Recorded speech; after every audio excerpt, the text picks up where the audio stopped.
My name's Gina.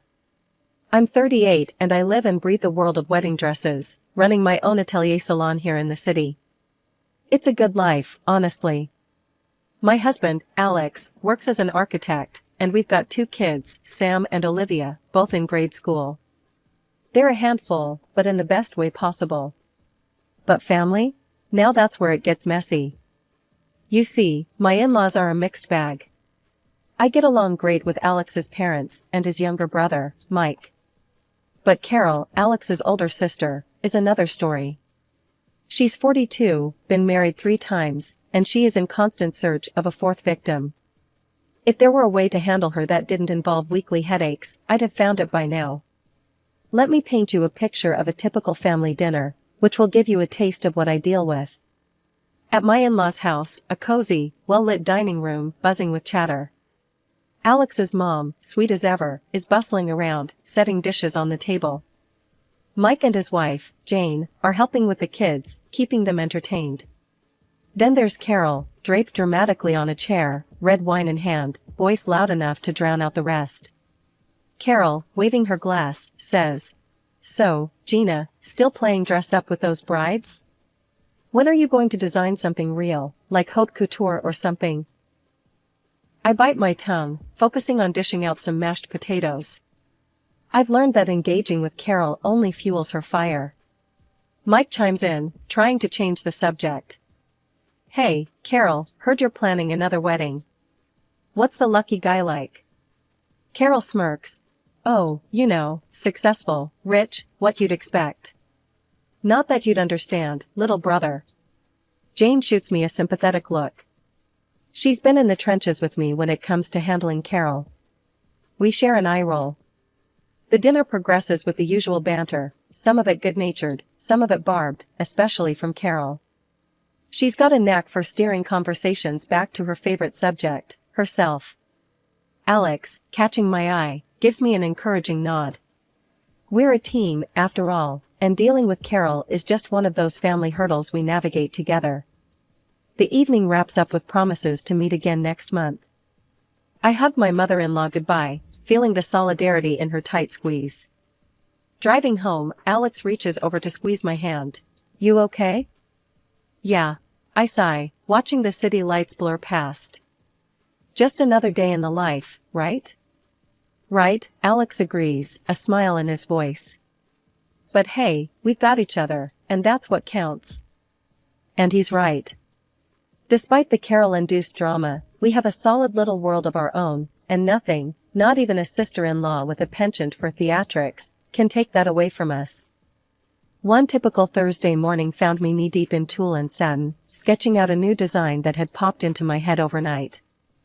The atelier was quiet, save for the soft hum of the sewing machine from the corner where my assistant, Lisa, was working on a rush order.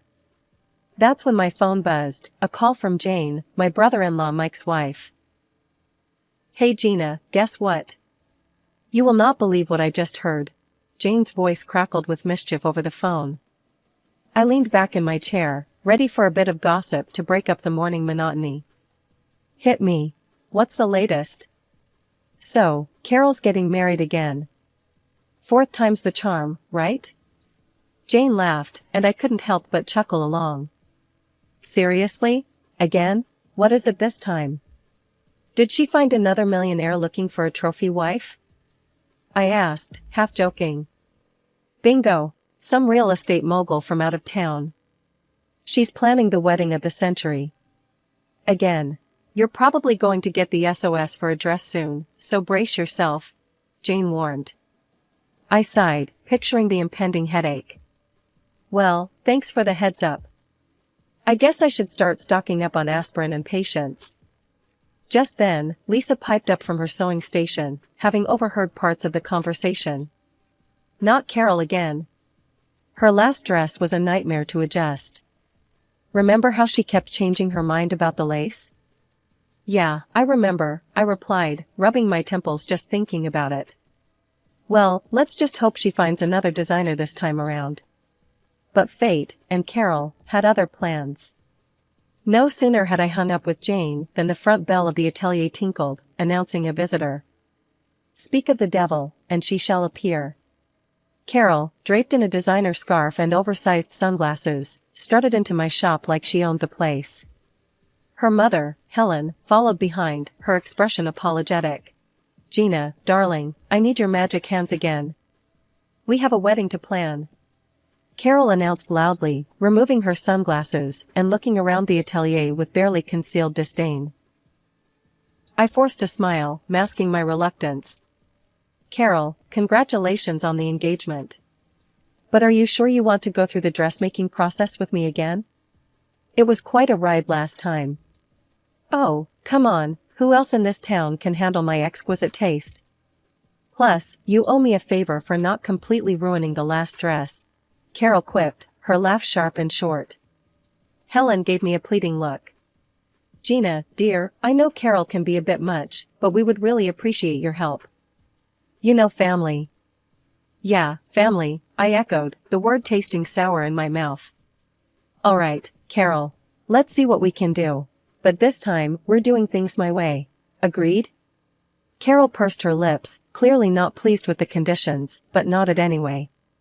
"Fine, but I have specific ideas this time. It needs to be spectacular. More spectacular than the last three." As they left, I turned to Lisa, who was smirking. "What did I do to deserve this?" Lisa shrugged, her eyes twinkling with sympathy. "Who knows? But hey, if anyone can handle Carol's craziness, it's you." The rest of the day passed in a blur of fabric and sketches, but Carol's impending fourth wedding, and the gown that would surely be a thorn in my side, loomed large in my thoughts. The following week, true to her word, Carol stormed into my atelier with a thick folder under her arm and a fiery determination in her eyes. Her mom, Helen, tagged along, her smile tight, like she was bracing herself for the hurricane that was her daughter. "All right, Gina, I've been all over Pinterest and Instagram. I know exactly what I want this time. It's going to be bold, beautiful, and a bit scandalous," Carol declared, slamming the folder onto my work table and flipping it open to reveal a collection of the most over-the-top wedding dress designs I'd ever seen. I took a deep breath, skimming through her pics. "Carol, these designs, they're quite youthful. Are you sure this is the route you want to go down?" "What's that supposed to mean, Gina? You think I can't pull off these styles? Is that it?" Carol snapped, her voice sharp. No, it's not that. It's just that these are very revealing. Maybe we could adapt some elements to make it more you," I suggested, trying to keep the peace and steer her towards something more flattering. Carol waved off my concerns. "I know what I want, Gina. And I want this. A dress that'll make everyone's jaw drop." "So, can you do it or what?" Resigned, I nodded, pulling out my sketch pad. "Okay, let's fine-tune the ideas a bit. How about we start with the silhouette? Something that complements your figure?" As I started sketching, Carol peered over my shoulder, her critique as subtle as a sledgehammer. No, that's too modest. I want it low-cut, and maybe some high slits. Think sexy, Gina, think well. And don't forget, I want it white, pure white." I paused, pencil midair. "White, again? Carol, you've worn white at your last 3 weddings. Maybe we could try something new? Like a soft peach or even a bold red?" Carol slammed her hand down on the table. "White, Gina. I'm not some second-rate bride. I want white, the whitest white you've got. And throw in some crystals and pearls. Lots of them." The fitting sessions that followed were no less dramatic. Each time Carol visited, she demanded changes. "More beads here, fewer stitches there. Make it more fabulous, Gina. It's not hitting the spectacular mark yet." And each request was delivered with a please that sounded more like a command. One afternoon, after a particularly grueling session where Carol had decided the neckline wasn't deep enough for the 3rd time, I vented to Lisa, who'd been through every step of the ordeal with me. "Lisa, if I have to redraw that neckline one more time, I might just turn that dress into a curtain." Lisa chuckled, handing me a cup of tea. "Hang in there, boss. It's almost over. And hey, at least it'll be a wedding no one will forget," especially with Carol wearing one of your creations. As I went back to my sketches, adjusting yet another frill, I braced myself for the next fitting. Carol's wedding was fast approaching, and I had a feeling the real drama was yet to unfold. Today was crucial. I had finally completed the cost breakdown for her elaborate wedding dress, and it was time to discuss the numbers.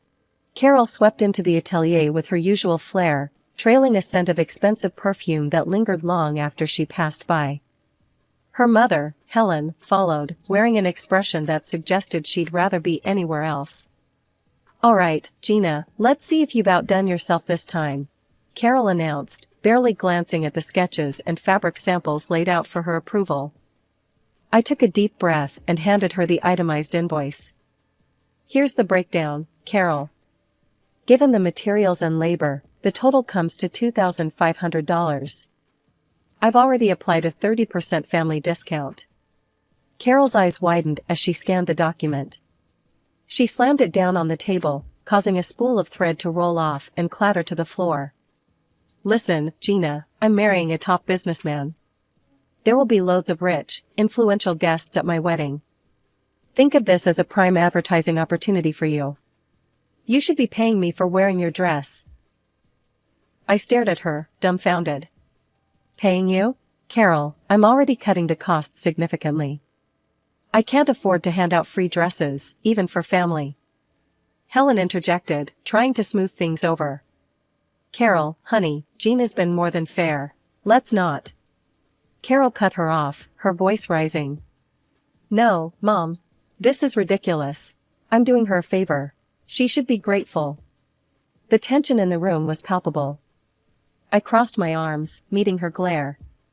"Carol, I respect your position, but my business isn't a hobby. I have staff to pay and overheads to meet. I can't give away products for free, exposure or not." Carol's face turned a shade of crimson. "Then you can forget it. I'll find someone else who actually values good publicity." As she stormed out, Helen lingered, her eyes apologetic. "I'm so sorry, Gina. I'll talk to her." I sighed, feeling a mix of frustration and relief as Helen followed her daughter out. The rest of the day was a blur of minor tasks, my mind replaying the confrontation over and over. I was still reeling when I got home and recounted everything to Alex. Alex was livid. "She can't exploit your hard work like that, Gina. It's not fair to you or your employees." Later that evening, just as Alex and I were about to turn in, my phone rang. It was Helen. Her voice was soft, tinged with weariness. "Gina, I've been thinking about this afternoon. Carol's being unreasonable, but could we still make it work? Maybe as a wedding gift? It would mean a lot." The request caught me off guard. After a moment's hesitation, I found myself agreeing, despite the day's drama. "All right, Helen. I'll do it. The dress will be my gift to Carol." Working on Carol's wedding dress had turned my atelier into a battleground of frills and demands. Each fitting with Carol was more exhausting than the last. My staff, tired of her antics, had taken to timing their breaks to escape her visits. Lisa, my lead assistant, whispered to me as she grabbed her purse, "We're heading out for a bit. Text us when the coast is clear." As they left, Carol rolled her eyes. "They're so sensitive. You'd think they'd be used to a little criticism in this business." Trying to keep the peace, I continued pinning the dress, while Carol ranted about the upcoming lavish ceremony. The tension was palpable, and I was mentally counting down the minutes until she would leave. A week before the wedding, my phone buzzed. It was Paula, a close friend and also a friend to Carol. "Hey, are you excited about the wedding? I saw the guest list. It's going to be quite the event." I paused, a needle held midair.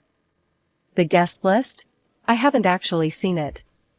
But yeah, I guess it'll be interesting. Paula, can you do me a favor and send me the list? Just curious about who's attending."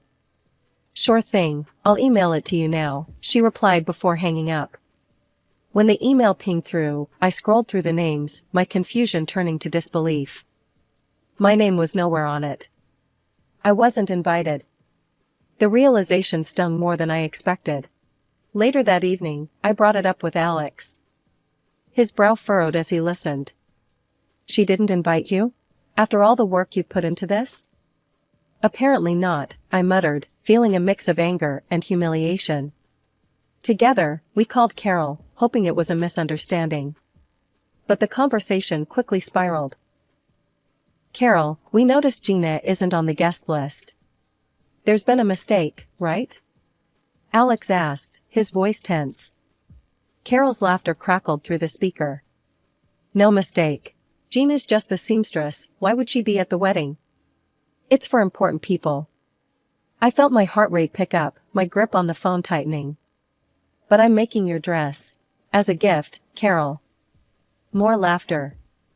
Yeah, thanks for the dress. But let's not pretend you belong at my wedding, Gina. Just stay home. Alex exploded. How can you be so ungrateful? She's your family. The call ended with Carol hanging up on us, and Alex was livid, pacing the room as he ranted about his sister's cruelty. I sat there, the weight of the entire situation sinking in. The dress I'd poured weeks into, the stress I'd endured, all for a woman who couldn't even respect me enough to acknowledge my presence at her wedding.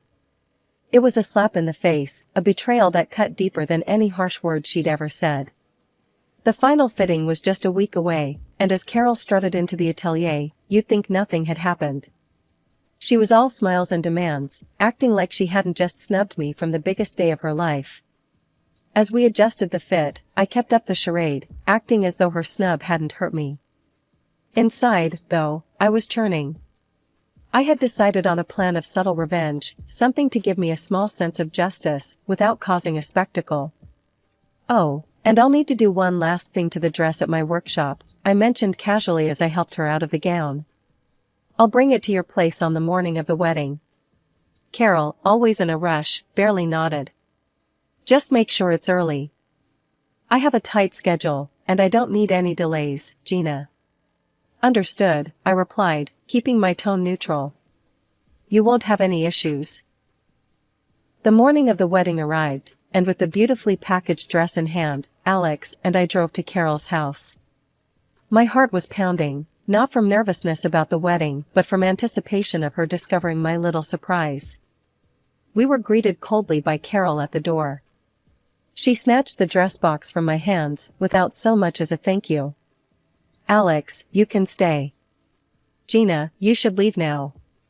We wouldn't want to upset the important guests, she said, her voice dripping with disdain. I kept my smile, not letting her see how deep her words cut. Of course, Carol. Have a wonderful day. Alex looked at her, anger flaring in his eyes, but he squeezed my hand and chose to leave with me. As we walked back to the car, I felt his support bolstering me. Meanwhile, Mike and his wife Jane, who were supposed to attend the wedding, had been standing nearby and overheard how Carol treated us. Outraged, they decided then and there to skip the ceremony. Mike came over to our car before we could drive away. I can't believe she did that to you, Gina. We're not staying either. It's one thing to be a bridezilla, but it's another to be cruel, Mike said, clearly upset. As we made light of the situation, my phone buzzed. It was a text from Paula, who had stayed at the wedding. Something's going on. Carol looks furious. Did you do something? The text read. I couldn't help but smirk. Nothing much. Just gave her a little wedding gift. Alex and I had just settled down with our morning coffee, the house finally quiet, when a sharp ring of the doorbell shattered the calm. We exchanged weary looks. Something in the air told us the day wasn't over just yet. I opened the door to find Carol standing there, red-faced and seething, clutching a simple piece of cloth. Her mother, Helen, stood beside her, a mix of embarrassment and frustration on her face, and Carol's fiancé, a tall, stern-looking man, hovered in the background, his expression grim. What is this, Gina? Carol thrust the cloth at me as if it were evidence in a trial. Explain this now. I took a deep breath, my resolve firm. That's your wedding dress, Carol. With your arrogance and the way you've treated everyone, that piece of cloth is more than generous. Her face twisted with fury, Carol stepped closer, her hand raised as if to strike. You've ruined my wedding. I should Helen caught her daughter's arm midair, holding it tightly. Carol, stop this right now. Violence isn't going to solve anything. The fiancé finally spoke, his voice cold and decisive.